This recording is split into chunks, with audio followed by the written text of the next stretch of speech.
Hola, soy el Hombre Sepia y vamos a hablar de arte.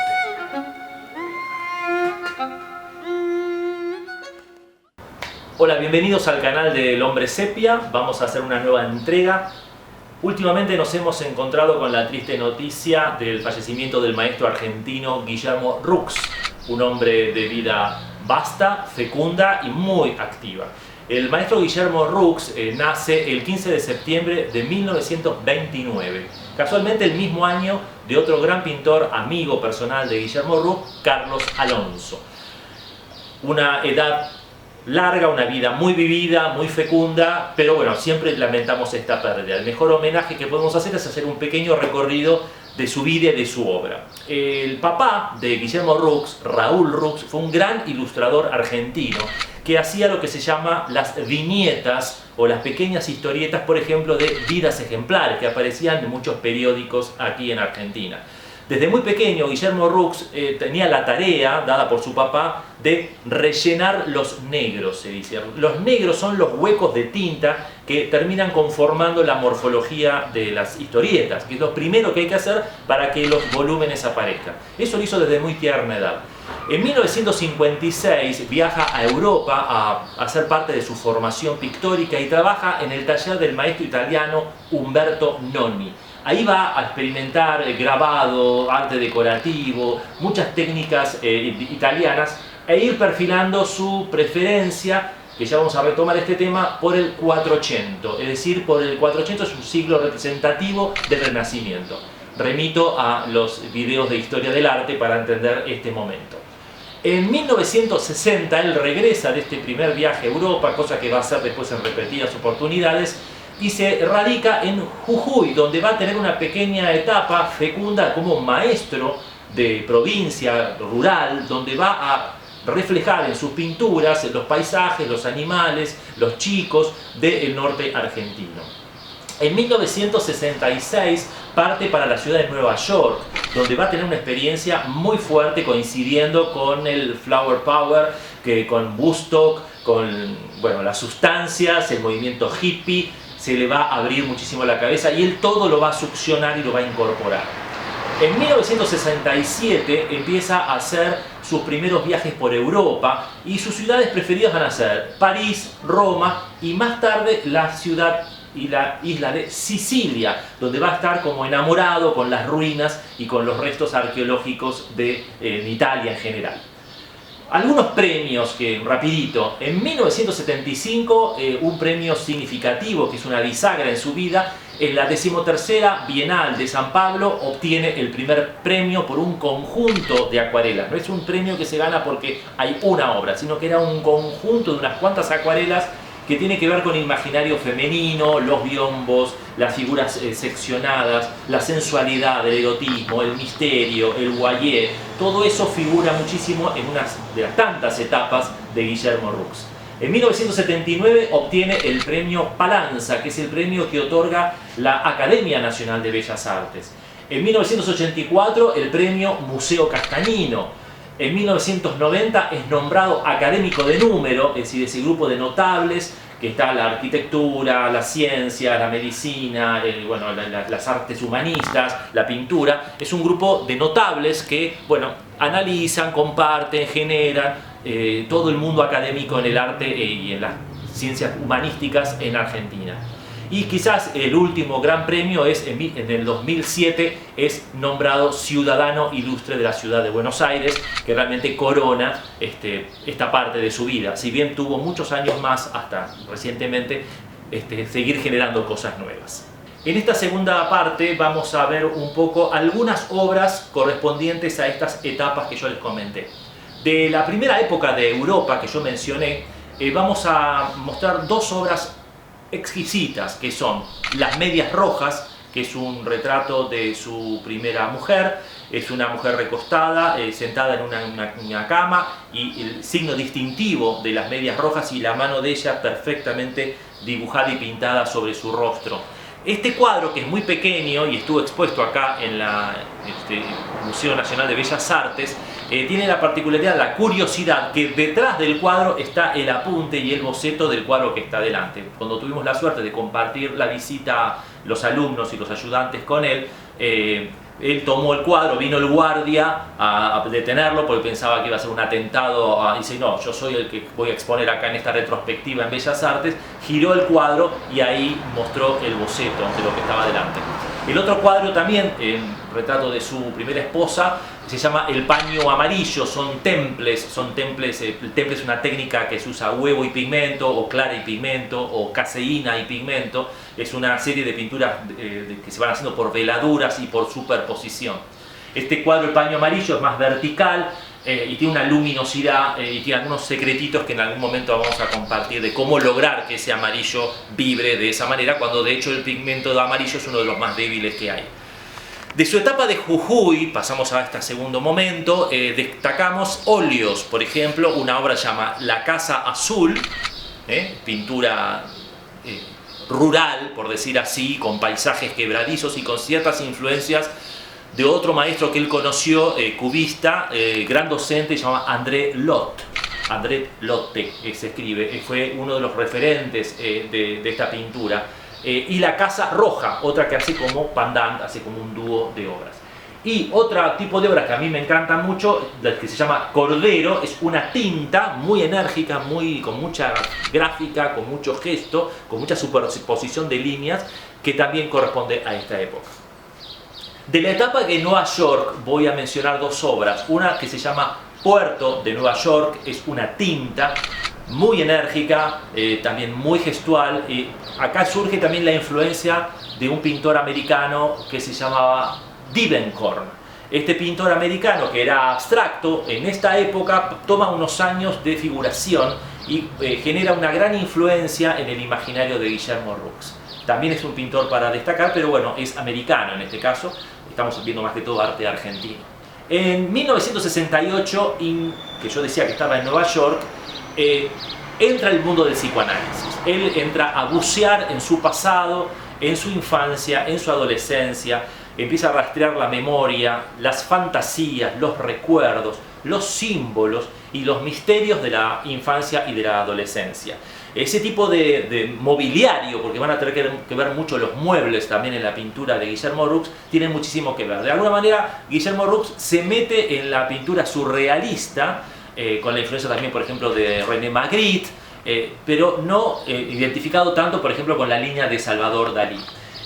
Hay una serie de pinturas que a mí también me agradan muchísimo, que son donde hay una gran dosis de humor, y que voy a mencionar y que se llama Primer lanzamiento del astronauta Fermín González. Ese óleo que dice que fue hecho en Capilla del Monte en 1873, lo cual es una humorada, refleja como un momento de iniciación de las capacidades aeronáuticas del hombre. Es un personaje simbólico, ficticio, es una ficción humorística, y es una obra para mí muy divertida, muy linda, y contiene algo de caricaturesco también. En esa misma línea también hace grabados. Guillermo Rux tenía una gran colección de enciclopedias antiguas, de libros antiguos de botánica, biología, lo que se llama pintura, dibujo documentalista, como hacía Leonardo da Vinci. Agarraba y un día a dibujar hojas, o de repente líquenes, o de diferentes tipos de rocas, o de diferentes tipos de paisajes. Ese material él lo usaba para troquelar, para cortar y para terminar con tinta. Hay una obra muy graciosa también, muy linda, con esa dosis irónica de humor, que se llama ¿Quién le habrá metido ideas tan locas en la cabeza? Es un collage. Entonces también Guillermo Rux tiene una gran etapa de dibujos hechos en tinta y en collage.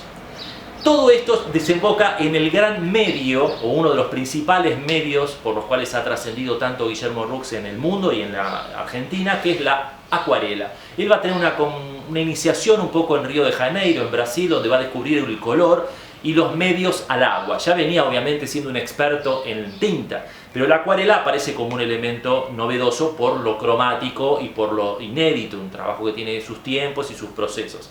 Guillermo Rux siempre fue un acuarelista paladar negro, no muy amigo del wash. El wash es una especie de acuarela atemperada, un poco más densa, donde el blanco puede intervenir. Si bien ha hecho muchos trabajos en wash preciosos, su particularidad, inspirado por Singer Sargent, el pintor americano, es la acuarela pura, donde los blancos son el papel. No hay ninguna intervención de pigmento cuando él quiere magistralmente lograr hasta el brillo de un ojo. Ahí la tinta no entró y eso es el blanco del papel. Eso es acuarela de alta cuna, por decir así. Mencionamos en estas épocas de acuarelas la parte, yo mencioné los muebles. Cuando ustedes ven obras de Guillermo Roux donde hay superposición de pupitres, muebles, personas a medio pintar, es decir, los recuerdos están como reposando en los muebles, es porque muchas veces él armaba en su taller, en la Lucila, él armaba esos muebles, los superponía y los usaba como modelo. No solamente hoy con la computadora, muchos artistas plásticos se manejan con la tecnología para lograr esos efectos o esos modelos. No, Roux armaba la escenografía real, la utilería real en su taller y apilaba sillas y después metía dentro de esos muebles los personajes que supuestamente usaron esos mobiliarios. Hay una obra que se llama Conversación en el Living 2, que es una sucesión de sillas con tonos terrosos y azules y unos personajes a medio estar. Bueno, ese momento de Roux me parece brillante realmente. Otra obra que va a acompañar este momento, y con esto cerramos esta segunda parte, se llama Autorretrato de un interior.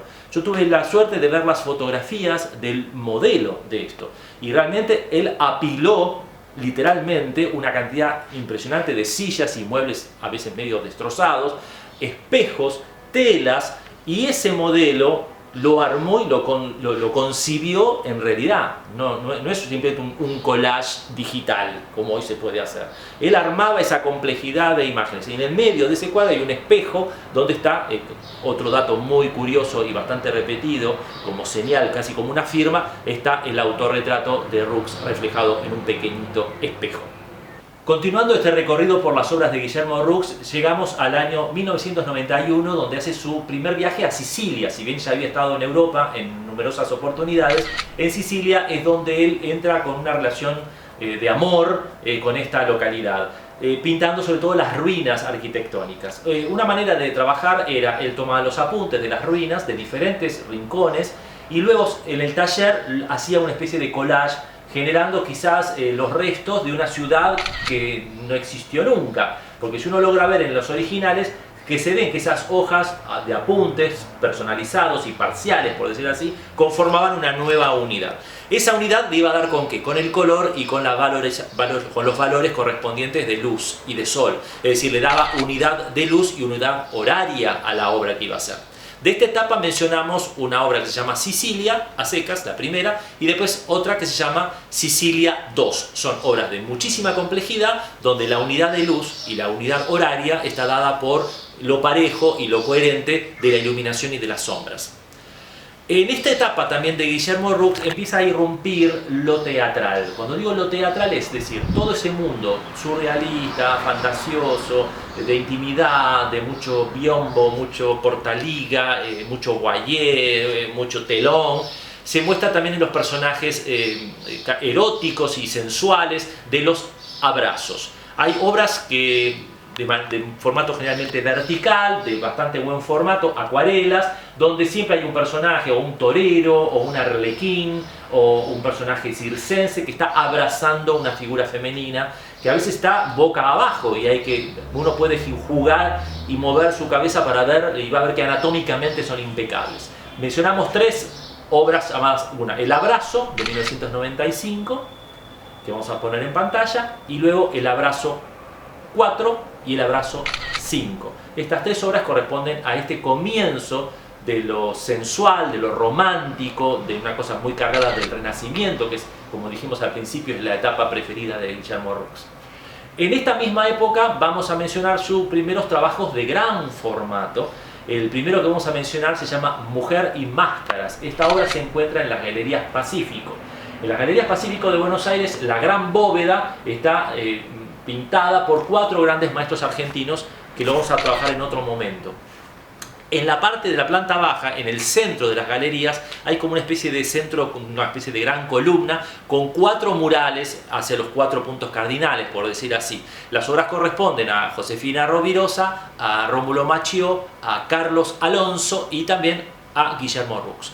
Cuando yo vi esta obra de Guillermo Roux, Mujer y Máscaras, que es una mujer con una manta roja, hay dos arlequines, un músico arriba, un payaso, sí, un arlequín arriba en una especie de balcón, unos grandes telares y una velita pegada en el piso como que se fue apagada. Bueno, un montón de símbolos y de guantes y de capas.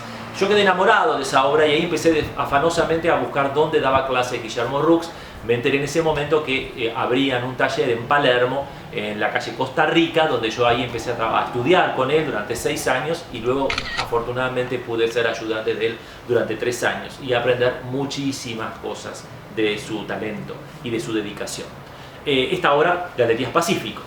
Otra obra de gran formato que yo menciono que para visitar y para ver se llama La Ronda. Este es un retablo hecho en madera. Se llama grisalla, ¿por qué? Porque toda la madera está pintada de un color ocre claro, ocre amarillo, luego está hecho el dibujo con diferentes colores terrosos, el dibujo de línea, que era la especialidad también de Guillermo, y la iluminación está hecha con témpera blanca. Son 3 valores con todos sus matices y sus sensibilidades. Es una especie de ronda de personajes circenses, figuras femeninas, desnudos, y bueno, y con la particularidad que generalmente en estas obras de gran formato, a mano derecha del observador, en la esquina suele estar Franca, su mujer y la gran artífice, la gran compañera de Guillermo Roux durante toda su vida, la que cuidó, acompañó, posicionó, iluminó, aconsejó la obra del talento de Guillermo. Está en la punta de esa obra. Y en el medio, con un bonete, está la carita también de Guillermo Roux. Como le mencioné antes, que en esa obra que había un espejito con la carita de él, también aparece la cara de él en este gran trabajo de retablo llamado La Ronda, de 2,46 m por 3,82 m de tamaño. Otro mural importante que va a tener una pequeña introducción es el homenaje a Buenos Aires. Esta obra se comenzó a concebir quizás en uno de los momentos más complicados de la economía argentina, en el año 2001, para ser realizada en el edificio donde estaba el ex Banco de Boston, no el de Diagonal Norte, sino el que está ahí en Paseo Colón, atrás del Hotel Sheraton. Precisamente es un edificio de César Pelli que tiene una terminación inclinada hacia adelante como si fuera un lápiz labial. Bueno, en el hall de entrada de ese edificio, obra que se puede visitar, se llama el Pasaje de la Paulera, se llama, que es una callecita pegada ahí al bajo, digamos, de Buenos Aires. Esa obra, que realmente de 5,50 m de alto por 12,50 m de largo, es una obra de 23 personajes. Y en una parrilla, hace muchos años, Guillermo Roux tomó una servilleta de papel y me dijo, mira, este es el planteo. Hizo un triángulo, un círculo y otro triángulo. Y uno después va a ver la obra, gigante, monumental, y va a ver esa estructura. ¿Qué va a pasar? En el centro, en el círculo, hay una especie de gran manto marrón, que sería el Río de la Plata, y una figura femenina en el medio que sería la Pampa, digamos, ¿no? Bueno, el terruño, la tierra nuestra, que es el lugar del encuentro. Y después hay 2 triángulos, 2 pirámides de personajes. A mano izquierda van a estar los personajes de Buenos Aires, cancionistas, tangueros, el símbolo del bar Los Angelitos, bueno, un montón de símbolos que tienen que ver con la orquesta, con el tango, con el Buenos Aires de antes. Es el encuentro de la inmigración y el crisol de razas que realmente es la República Argentina. Del otro lado, sobre el margen derecho, va a estar la pirámide o el aglomerado de los inmigrantes, cada uno con su vestimenta, italianos, sicilianos, españoles, griegos. Hay un montón de personajes, gente de puerto que está en sus tareas. Son 2 grupos de personajes que acompañan esos 2 triángulos, esa figura central que es el Río de la Plata. Es un encuentro de la inmigración con la cultura de Buenos Aires, la cultura criolla, pues se llama homenaje a Buenos Aires. De vuelta, sobre el margen derecho, en la parte bien extrema, hay una mujer vestida de italiana, con la mano apoyada así, que es Franca, su esposa, que como un homenaje también a su mujer, aparece pintada en ese extremo enorme de la obra. Obra para visitar en el edificio que está detrás del Sheraton, en el Pasaje de la Paulera, se puede visitar de manera libre y gratuita. La última obra mural que vamos a analizar de Guillermo Roux fue hecha cuando él tenía 81 años. Esto es para destacar. Esta obra, que mide 7 metros de largo por 3,50 metros de alto, se llama La Constitución guía al pueblo. Es una obra donde una cantidad importante de personajes aparecen como caminando hacia nosotros, hacia los observadores. En el centro se figura que es la Constitución la que está guiando a la nación argentina. Originariamente, en 1922, la provincia de Santa Fe le encargó al maestro Antonio Aliche, otro gran maestro argentino, la obra que tuviera que reflejar la promulgación de la Constitución argentina del año 1853. Esa obra tardaba 12 años en hacerse, y por motivos que no vamos ahora a profundizar, complicados, esa obra es la que actualmente, la de Antonio Aliche, está en el Salón de los Pasos Perdidos del Congreso Nacional. Es la obra de la jura y la promulgación de la Constitución argentina. Quedó el espacio vacío en la provincia de Santa Fe. Entonces a Guillermo Roux se le encomienda hacer esta obra. Él la piensa, la concibe, es un grupo, como dije, de personajes que están avanzando hacia el observador, con personajes paisanos, campestres, de todo tipo, una tipología bien variada de las figuras argentinas, de ciudadanos argentinos, y con la bandera argentina como una especie de gran envoltorio por arriba y por los costados. Llama la atención dos banderas, celeste, blanca y roja. Bueno, ¿qué tiene que ver? No, es la bandera de la provincia de Santa Fe, que aparece en dos momentos. Otro dato de color importante es que el único personaje que está metido como en un segundo nivel y que está gritando, con la boca abierta, gritando, es Guillermo Roux. Es el único personaje que grita en el cuadro. Y de vuelta, en el último lugar derecho de la obra, aparece Franca, de nuevo presente en este mural. Luego de este trabajo tan importante, a los 81 años, siguió haciendo obras de todo tipo, pintando. Él tenía, a veces le costaba dormirse a la noche, entonces se baja a la cocina y tiene una gran serie de dibujos en carbonilla de cubiertos, cafeteras, tazas, la batea de donde se lavan los platos, una licuadora, o sea, muchísima cosa que él dibujaba, nunca paraba de dibujar. Y también en los últimos años de su vida, inclusive en silla de ruedas, pintó el fondo de su pileta en su casa, como que nunca paró de pintar. Pintor inagotable, incansable, brillante, gran docente, una persona de muchísimo humor. Daba placer escucharlo contar anécdotas, uno quedaba embelesado con las anécdotas que vivió en el arte argentino, en Europa, en sus viajes, y también con los que tuvimos el gusto de compartir el taller con él en la escuela. Bueno, con esto cerramos este homenaje pequeño al maestro Guillermo Roux. Y bueno, les pedimos como siempre que se suscriban, que nos hagan sus comentarios, que nos acompañen, que promuevan las entregas del Hombre Sepia, porque bueno, nuestra intención simplemente es compartir y comunicar arte, nada más que eso. Nos vemos en la próxima.